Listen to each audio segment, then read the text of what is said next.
Welcome back. కొడుకు పుడితే వంశోద్ధారకుడని నాన్న పొంగిపోతాడు. తన కడుపుని మార్చుకుని బిడ్డకు ఆకలి తెలియకుండా చేస్తాడు.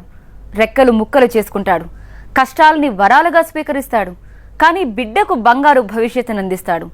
అలాంటి తండ్రిని ఓ దుర్మార్గుడు బతికుండగానే శ్మశానంలోకి ఇచ్చేశాడు. భారమవుతున్నాడని భావించి త్వరగా చచ్చిపోమని పారేసి వెళ్లాడు. తలుచుకుంటేనే దుఃఖాన్ని కలిగించే ఈ సంఘటన పశ్చిమ గోదావరి జిల్లాలో వెలుగు చూసింది. ముద్దులాడి నిన్ను పైకి ఎగరేయుట తెలుసుగాని తనకన్నా ఎత్తున నిలబెడుతున్నది తెలియలేదు. నిజంగా పుణ్యం చేసుకుంటే పుడతారేమో కన్నవారిని కడుపున పెట్టుకుని చూసుకునే బిడ్డలు. ఎంత ప్రేమగా పెంచితే, ఎంత కష్టపడి సాకితే పెరిగి పెద్దవారవుతారు బిడ్డలు. పేరెంట్స్ ఎన్ని బాధలు భరించి బిడ్డలకు భవిష్యత్తునిస్తారు. కన్నబిడ్డ కళ్ల ముందు సంతోషంగా తిరుగుతుంటే అమ్మా నాన్నలకు ఆకలి దప్పులు కూడా గుర్తుకుండవు. బిడ్డ కాలికి చిన్న గాయమైతే ఆ పేరెంట్స్ గుండెలు పగిలిపోతాయి. నవమాసాలు మోసిన అమ్మ, జీవితాన్ని త్యాగం చేసిన నాన్న ఎంతమంది బిడ్డలకు గుర్తున్నారు?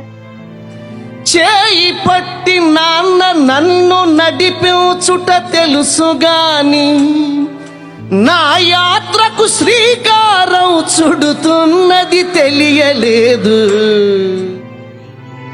అవును, తల్లిదండ్రి మీద దయలేని పుత్రుడు వాడు పుట్టినా గిట్టినా పెద్ద ప్రయోజనం లేదు. ఇదిగో ఈ తండ్రిని అడిగితే అలాంటి కొడుకు గురించి తన కన్నీటి కథను వినిపిస్తాడు.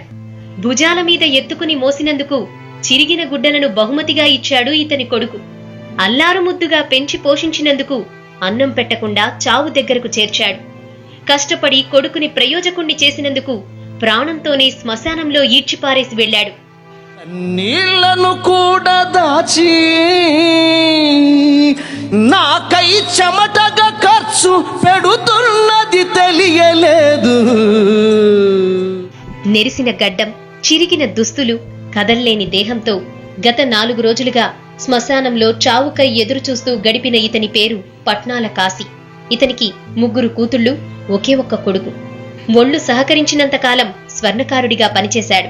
వంశోద్ధారకుడని అతన్ని అల్లారుముద్దుగా పెంచాడు. కాని అతనేం చేశాడు? ముసలి తండ్రి భారమయ్యాడని తెచ్చి శ్మశానంలో పడేశాడు. పశ్చిమ గోదావరి జిల్లా పాలకొల్లులో వెలుగు చూసింది ఉదంతం.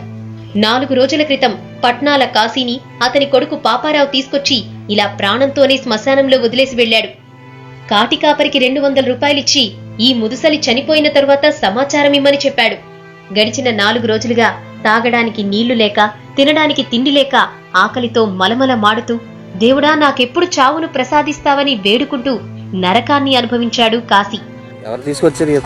వాళ్ళ బామ్మర్ది వాళ్ళ అబ్బాయి తీసుకొచ్చి ఇక్కడ వదిలేసేలేరు.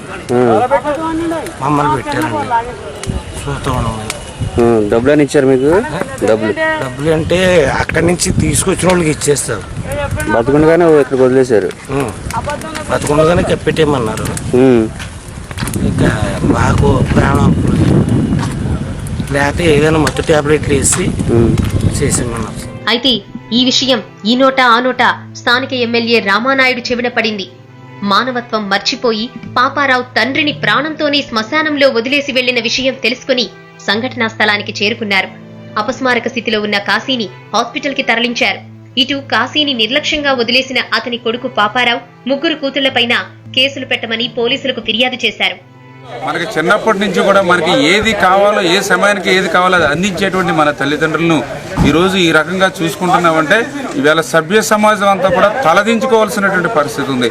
ఈవేళ బతుకున్నటువంటి తండ్రిని ఈవేళ ఒక శ్మశాన వాటికి తీసుకొచ్చి అక్కడ కాటికాపరికి 200 రూపాయలు ఇచ్చి ఇతను చనిపోయిన తర్వాత మాకు ఫోన్ చేసి చెప్పండి అని ఒక ఫోన్ నెంబర్ ఇచ్చి వెళ్ళేటువంటి కొడుకులు కూడా ఈ రోజు ఉన్నారంటే అటువంటి వాళ్ళని ఉరి తీయవలసిన పరిస్థితి కూడా ఉందని చెప్పేసి కూడా తెలియజేస్తా ఉన్నాం. కాశీ దుస్థితిని చూసి ఏ తండ్రికి ఇలాంటి కొడుకు పుట్టకూడదనిపిస్తోంది. రక్తం పంచిచ్చిన తండ్రిని చేతకాని వయసులో ఇలా శ్మశానంలో ఈడ్చిపారేసి పోవడానికి అతనికి మనసెలా వచ్చిందనిపిస్తోంది. కాశీ కొడుకును కఠినంగా శిక్షించి ఇలాంటి మరో వ్యక్తికి బుద్ధొచ్చేలా చేయాలని కోరుతున్నారు స్థానికులు. నాకేమో నాన్న విలువ ఎంతన్నది తెలియలేదు.